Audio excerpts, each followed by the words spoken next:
따뜻한 말 한마디, 죽어가는 사람도 일으킨다. 대한민국을 떠들썩하게 한 흉악범 신창원을 기억하지? 그가 서울 구치소에서 재판을 받고 있을 당시 구치소 보안관은 매일매일 힘들고 괴로운 날을 보내야 했어. 사건 사고가 끊이질 않아 조용한 날이 하루도 없었거든. 견디다 못한 보안관은 교무과에 협조를 요청했어. 제발 신창원이 좀 달래보라고. 당시 교무과에는 김 과장이라는 분이 계셨는데 이분은 성품이 온순하고 신앙이 깊었어. 우람한 체격도 아니고 재치 넘치는 달변가도 아니었지. 자그마한 키에 낮은 음성. 여자인 내가 한 손으로 밀어도 금방 넘어갈 것 같은 만만한 체구였어.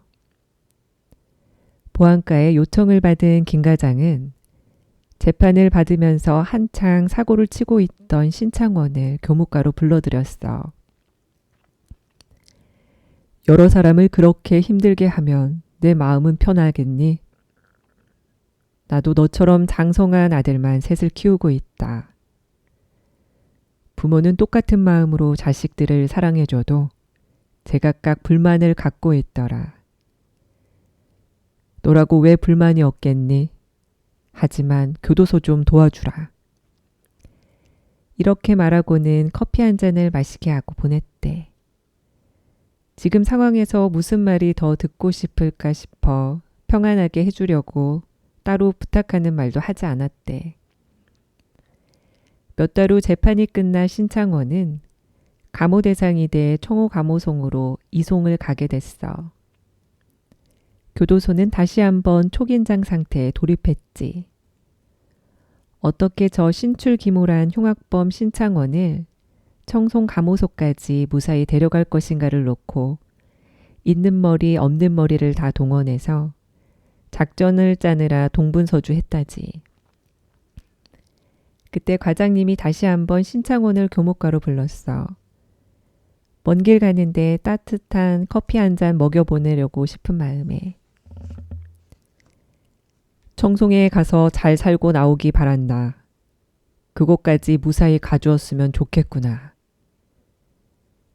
그렇게 아짧은 몇 마디를 하고 나니 침묵이 흘렀어. 과장님이 이제 그만 나가보라고 해도 신창원은 일어나지 않고 머뭇거리고 있더래. 왜? 무슨 하고 싶은 말이라도 있냐? 과장님, 죄송합니다. 신창원은 어렵게 말문을 열더니 앞가슴에서 무언가를 꺼내 과장님 앞에 내놓더라는 거야. 이송 갈 때 작업하려고 준비했습니다. 신창원이 내놓은 물건은 못을 갈아서 만든 예리한 송곳 하나와 팬티 고무줄을 꼬아 만든 끈이었대. 이 정도면 맨손으로 날아다니면서 사건을 만든다던 신창원으로선 못할 일이 없었을 텐데. 과장님은 너무 놀라서 무어라 대꾸할 말도 생각이 안 났대. 이거 여기 놓고 청송까지 잘 가겠습니다. 과장님 항상 고맙게 생각하고 있습니다. 그런 따뜻한 말은 처음 들어봤거든요. 과장님은 몇십 년 동안 교도소 안에서 볼 것 못 볼 것 많이도 보며 사신 분이야. 신창원은 그런 분을 깜짝 놀라게 했지. 생각지도 못한 신창원의 모습을 보는 순간 과장님 마음이 뭉클해지더래. 따지고 보면 과장님이 그렇게 대단한 연설을 하신 것도 아니잖아. 누구나 했을 법한 평범한 말을 했을 뿐이야. 그리고 과장님은 돌아서 나가는 신창원의 등을 한 번쯤 쓰다듬어 주셨을 거야. 그분은 항상 그랬으니까. 가슴을 울리는 말은 화려하고 힘있고 카리스마 넘치는 그런 말이 아니야. 말주변이 없어 표현이 미숙해도 그 속에 정을 담고 있으면 상대가 움직이지. 한때 대한민국을 떠들썩하게 만들었던 신창원, 그 강한 사내가 무엇 때문에 여리고 순한 김 과장님 앞에서 무너져 버린 것일까? 그 답을 모르는 이는 없을 거야. 김춘수 시인은 그대가 나를 꽃이라 불러줄 때 나는 비로소 꽃이 될 수 있었다고 했지. 언어는 바로 그 사람의 인격이야. 전혀 모르는 사람도 5분만 말을 섞다 보면 그 사람의 인격이 그대로 묻어나와. 언어는 또 얼마나 힘이 센지 몰라. 잘못 쓰면 평생 가슴에 상처를 남기는 폭력이 되지만 잘 쓰면 죽어가는 사람도 살리지. 목숨 같은 내 자식에게, 가족에게, 이웃에게 우리는 어떤 말을 하면서 살아야 할까? 자기 입으로 내뱉은 말은 반드시 부메랑처럼 되돌아온다는 것을 기억하면 욕 한마디도 쉽게 내뱉을 수가 없어.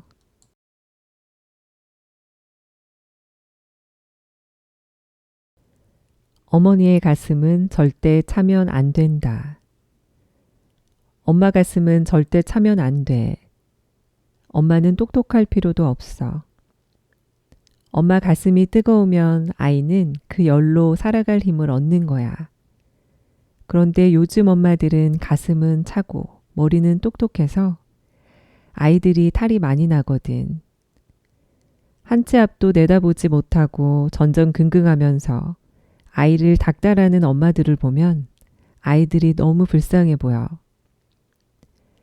아이는 뜨거운 엄마의 심장 아래서 10개월을 함께 숨쉬다 세상에 나왔기 때문에 엄마 가슴에 익숙해 있어. 그래서 늘 아이는 안아줘야 돼. 뜨거운 엄마 가슴에서 열을 못 받고 자란 아이는 가슴이 따뜻하지 않아.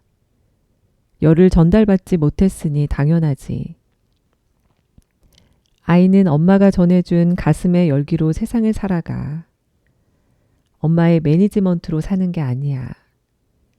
경제적으로든 심리적으로든 세상살이가 힘들 때 엄마 가슴은 더 뜨거워야 해. 아빠에게는 그런 용광로가 없어.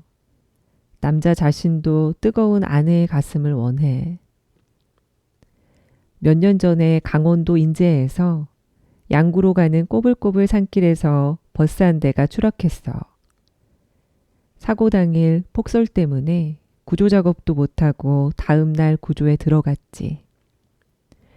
버스에 탄 22명 전원 사망. 시체를 옮기다 구조대원들은 옷을 벗고 맨몸으로 얼어있는 여성의 시체를 보고 깜짝 놀랐대. 그녀는 두 팔로 보따리 같은 것을 가슴에 안고 있었어. 그 속에 어린아이가 아직 숨을 쉬고 있는 거라. 아이는 아직 살아있었어. 버스가 추락하고 의식이 있을 때 엄마는 자기 옷을 벗어 아이를 덮은 거야.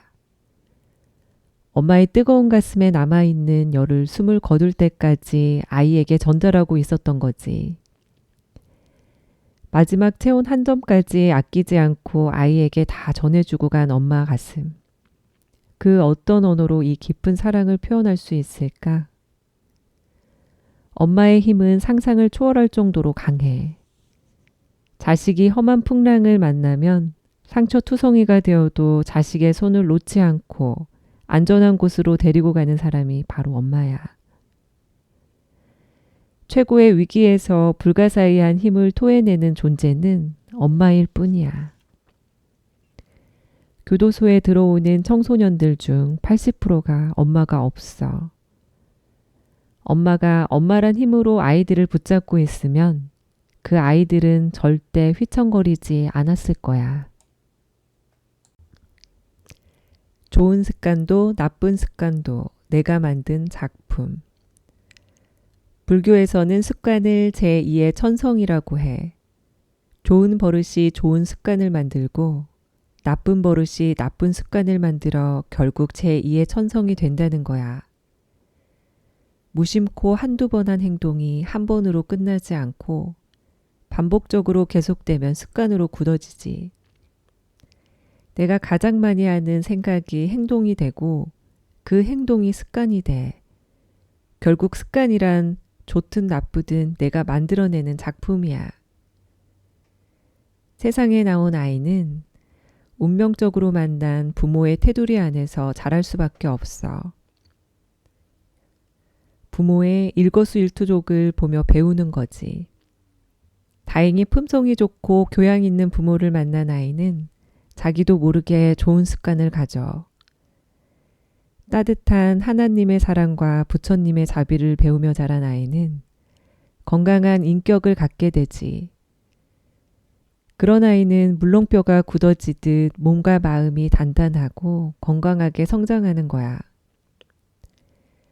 그러나 1등을 목표로 사교육만 쫓아다니는 부모, 감시 카메라 메고 다니면서 아이를 찍어대는 부모, 남편 두고 딴짓하는 엄마, 아내 두고 도둑고양이 노릇하는 아빠, 호시탐탐 못된 처세술만 가르치는 부모를 보며 자란 아이는 무엇을 배울 것인가?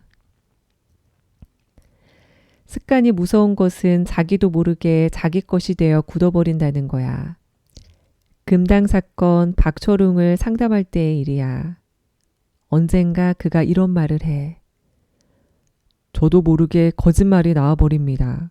내 의지와 상관없이요.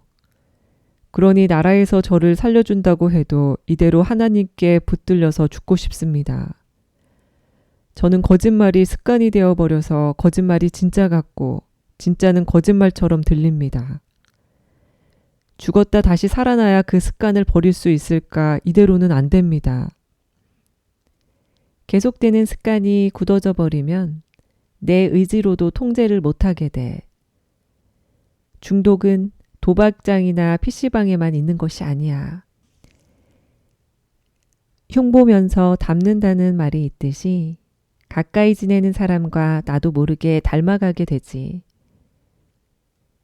그래서 좋은 환경에서 좋은 사람과 가까이 해야 하고 나쁜 사람을 멀리 해야 해. 주식 투자하는 친구가 가까이 있으면 어느 날 나도 주식에 손을 대게 돼. 짜증을 부리는 사람하고 같이 지내면 내 얼굴도 짜증난 얼굴로 굳어져. 인간은 유동적인 동물이야. 적응력이 좋은 동물이지. 어디서 누구하고 같이 있느냐에 따라 달라져. 인격 형성에도 영향이 미치지. 교도소에서는 별의별 사건을 다 만나. 한방에서 먹고 자고 이야기를 나누면서 서로가 지은 죄에 대해서도 알게 되지. 거기서 범죄를 배워 나오는 경우도 많아.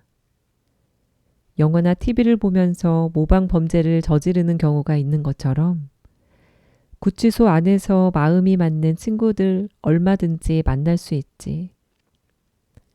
옥살이 하면서 새 사람이 되어서 나와야 하는데 범죄를 배워 나오는 확률이 훨씬 높아. 소년원에 들어가면 다음에 교도소로 갈 확률이 높아져.